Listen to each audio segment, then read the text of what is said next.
Washington, Rob Goldstone couldn't believe what he was hearing. The music publicist had set up a Trump Tower meeting with 3 senior members of Donald Trump's presidential campaign and a small group of Russians. He'd helped them get through the door with an attention-grabbing email to Donald Trump Jr., promising the future president's son that the Crown Prosecutor of Russia had information to share that would incriminate Democratic presidential candidate Hillary Clinton and her dealings with Russia. But after what Goldstone thought was a mind-numbingly dull presentation and a few vague remarks about Russian fundraising for Democrats, the Russian attorney, Natalia Veselnitskaya, switched gears. She stopped talking presidential politics and started talking about U.S.-Russian adoption policies. "That was one of the most embarrassing meetings I have ever been in, and I set it up," an apologetic Goldstone recalls telling Trump Jr. when it was over. The Trump Tower meeting on June 9, 2016, has fueled suspicions that the Russians meddled in the presidential election that sent Donald Trump to the White House and has been intensely scrutinized by 3 congressional committees, a federal grand jury and special counsel Robert Mueller. Based on intelligence reports and everything else that has come out since that meeting, Goldstone told USA Today in an interview that he has no doubt the Russians interfered in some way in the presidential election. But he doesn't believe the Trump Tower meeting was a part of that effort. President Trump has denied any wrongdoing. Goldstone is publicly telling his story about the Trump Tower meeting for the first time in advance of the publication of his new book, Pop Stars, Pageants. The fallout from the meeting wrecked the life and ended the career of Goldstone, a colorful, witty character who usually moves in the world of pop stars and paparazzi, not that of politicians and presidential campaigns. "It was devastating," the British-born Goldstone, 57, said in a 2-hour interview last week at the Westin Washington Hotel. "Although I've been a publicist for some time, I don't like the limelight. I like being at the center of everything, but from a distance. I like the world of celebrity, but from a distance. I don't want to be a celebrity." The now infamous Trump Tower meeting wasn't the first time Goldstone's name would get tied to controversy involving the man who is now the 45th president. In 2013, Goldstone was instrumental in bringing Trump to Russia for the Miss Universe pageant and getting him booked into a room at the Ritz-Carlton Hotel in Moscow.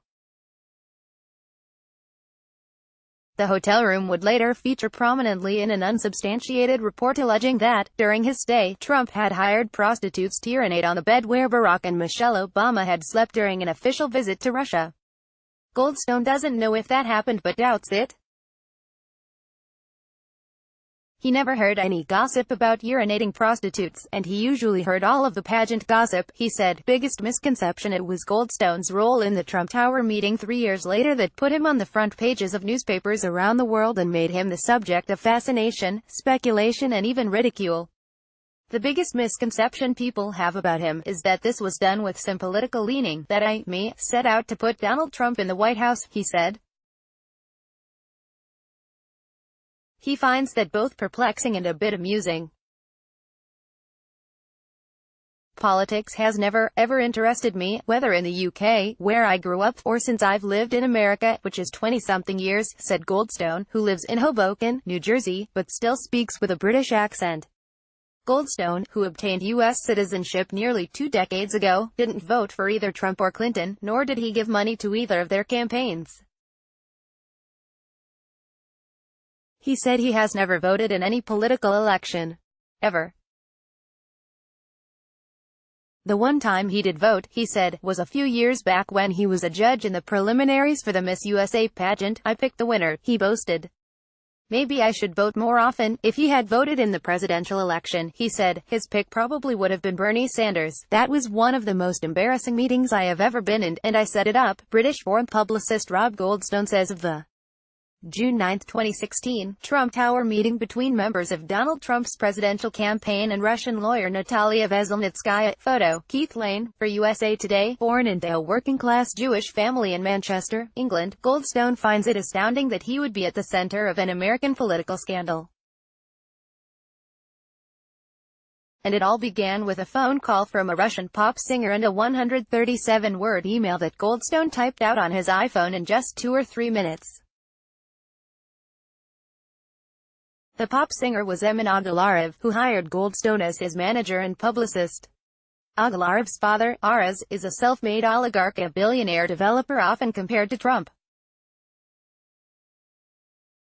The Agalarovs had become friendly with Trump and often called on Goldstone to act as their go-between.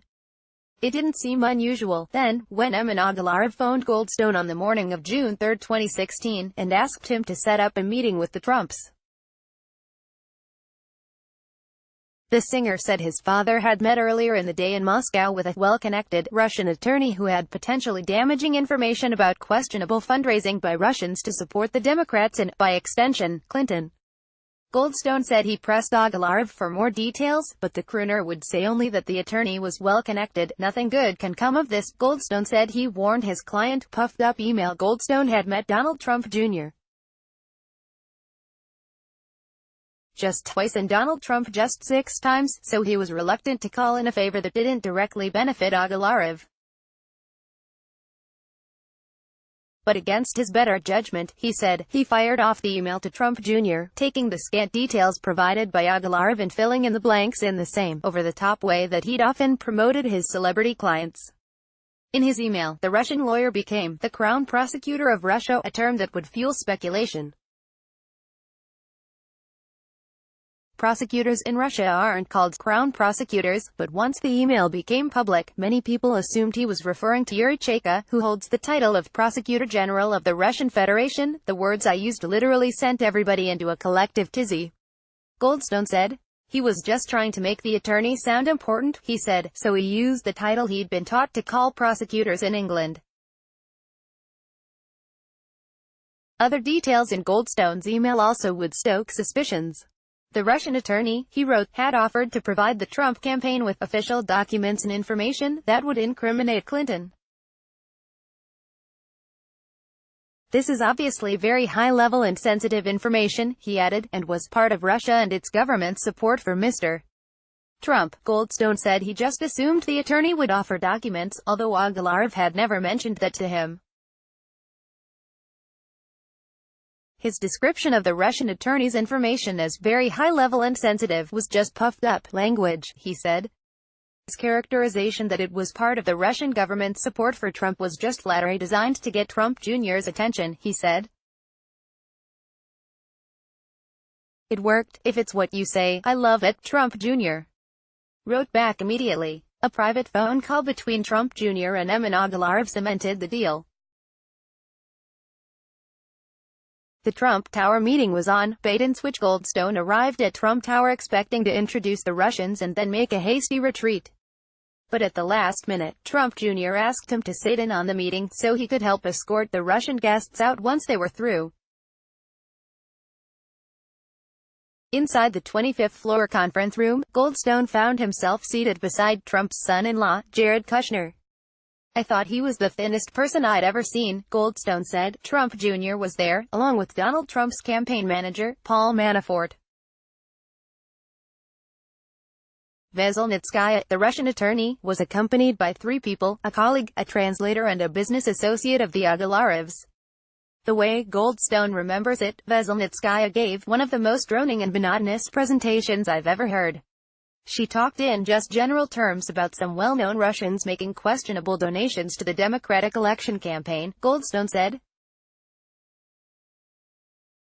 While the lawyer spoke, Goldstone recalled, Manafort typed away on his phone and never looked up. An irritated Kushner interrupted the lawyer in mid-sentence and asked her to get to the point.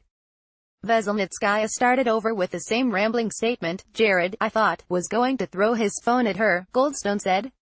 When Trump Jr.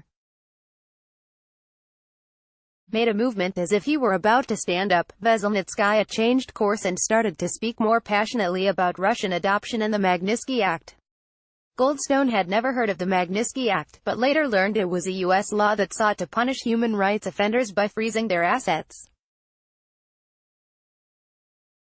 The law had infuriated Russian President Vladimir Putin, and Moscow retaliated by denying Americans the right to adopt Russian children. Trump Jr.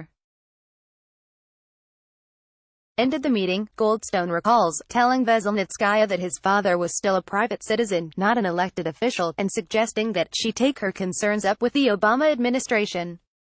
Goldstone was so embarrassed by what he calls Veselnitskaya's bait-and-switch that he vowed never to speak of the meeting again. Once it became public, however, he would volunteer to tell his story to a federal grand jury, Mueller's investigators and all three congressional committees probing Russian meddling in the election. Goldstone was impressed by Mueller's team. They seemed to have no agenda other than to get to the truth, he said. Trump Tower meeting fallout. Goldstone's life was forever changed by the Trump Tower meeting.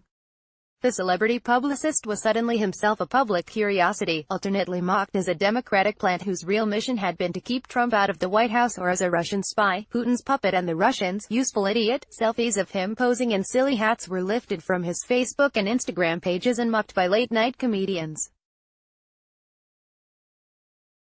When he posted a photo of himself wearing a T-shirt with Russia printed in big letters across the front, some speculated he was sending a secret message to Moscow.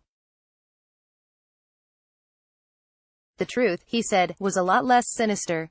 It was because it fit, said Goldstone, who once wrote a newspaper article about the travails of travel for overweight people. Goldstone suspects his days as an entertainment publicist are over. Now, reporters want to interview him. I have become the thing I've always detested about celebrity publicists who are more famous than their clients, he said. Career-wise, he doesn't know what's next. Maybe another book, he said. He sometimes fantasizes about taking another crack at that email that changed everything. I actually would like to go back in time, read those 137 words and go, oh, just forget it, and hit delete, he said. Life would be very different. More, President Trump, Donald Jr., did nothing illegal in meeting Russian attorney to get dirt on Clinton. More, Russia investigation. Senate probably won't finish its probe until after election. Read or share this story. https://usat.ly/2xyrix6a